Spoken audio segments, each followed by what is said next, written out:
बिहार में बांग्लादेशियों की जनसंख्या तेजी से बढ़ रही है, लेकिन इसकी चिंता किसी को नहीं है। हमारे देश के लोग इजराइल फलस्तीन पर चर्चा कर रहे हैं, हमास को आतंकी करारा दे रहे हैं, पर बिहार एक आतंकियों का घर बनता जा रहा है। इसे कोई ध्यान नहीं दे रहा है। बिहार का डेमोग्राफी इतना तेजी से कैसे बदल गया? यदि इसको रोका नहीं है तो हो सकता है बिहार बंगाल और केरला जैसा राज्य बन जाए। बिहार के लोग जातियों में निपटे हुए हैं। हो सकता है आपके घर के आसपास बांग्लादेशियों का बसेरा हो। पूर्वी बिहार अब मुस्लिम बहुल इलाका बन चुका है। यदि आपके पास 5-6 मिनट का समय है तो चलिए बिहार को बांग्लादेशीकरण पर थोड़ा बातें करते हैं। 1991-2001 के रिलीजियस डेटा के अनुसार बिहार में हिंदू ग्रोथ रेट 27% था, वही मुस्लिम ग्रोथ रेट 35%। वही 2001-11 के रिलीजियस डेटा में हिंदू ग्रोथ रेट 24.6% था, वही मुस्लिम ग्रोथ रेट 27.95%। ऐसे ही धीरे धीरे आंकड़ा बढ़ता गया और बिहार के लगभग सभी जिलों में मुस्लिम अपना अच्छा खासा परसेंटेज बना लिया। हम मुस्लिमों के खिलाफ नहीं जा रहे, हम साजिश का पर्दाफाश कर रहे हैं, जिसके तहत बिहार में जगह जगह बांग्लादेशियों को बसाकर मूल निवासियों का हक छीना जा रहा है। बांग्लादेशियों को बसाने में राजनीतिक पार्टियों का बहुत बड़ा रोल है। बिहार को पनौती राज्य ही मानिए।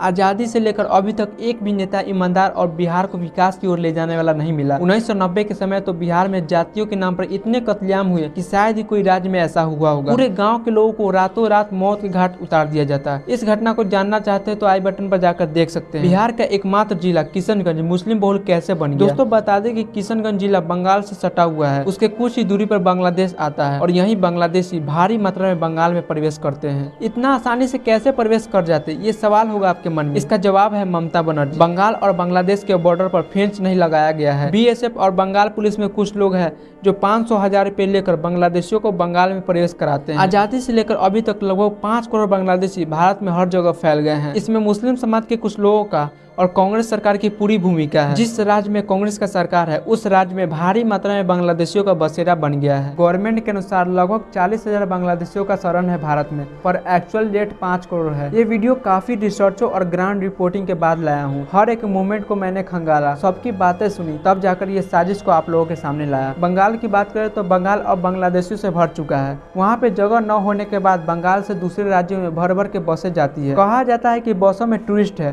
पर खाली बस वापस आती है। बंगाल गवर्नमेंट के अनुसार बंगाल में 27% मुस्लिम है, पर एक्चुअल डेट 40% हो गया है। कांग्रेसी राज्यों में तो बांग्लादेशियों को फ्री में आधार कार्ड, वोटर कार्ड भी बन जाते हैं, खासकर बंगाल में। और किशनगंज का डेमोग्राफी बदल गया। किशनगंज में मुस्लिम 70% है, वही हिंदू घटकर 30% हो गया है। पूर्वी बिहार के लगभग सभी जिलों में बांग्लादेशी अपनी जगह बना लिया है। रातों रात खाली खेतों में बांग्लादेशियों का एक गाँव बस जाता है। किशनगंज के सटे जिलों का भी वही हाल है। पूर्णिया में 40% से ज्यादा मुसलमान है, वही 60% हिंदू। कटिहार में लगभग 48% मुस्लिम आबादी है, वही 50% हिंदू। अररिया में 43% से ज़्यादा मुस्लिम है, हिंदू 57%। भागलपुर में 20% मुस्लिम है, वही हिंदू 80%। सुपौल में 20% मुस्लिम है, वही 80% हिंदू।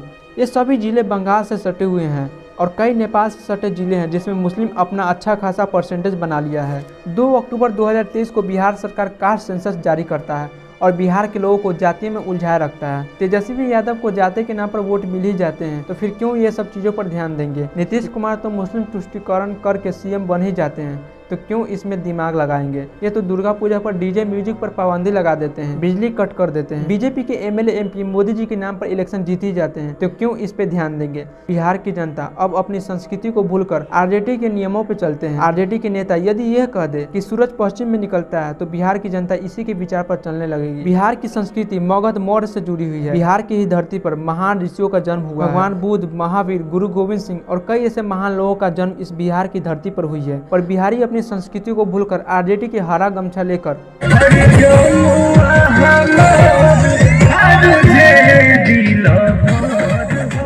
इसी में निपटे रहते हैं। उधर तेजस्वी यादव और नीतीश कुमार कुर्सियां गरमाते रहते हैं। तो चलिए दोस्तों, मिलते हैं अगले वीडियो में। इसमें आपका क्या राय है कमेंट सेक्शन में मेंशन जरूर करना। वीडियो को लाइक और सब्सक्राइब कर देना। इस अनटोल्ड स्टोरी को कोई नहीं बताना चाहता क्योंकि सबको डर लगता है।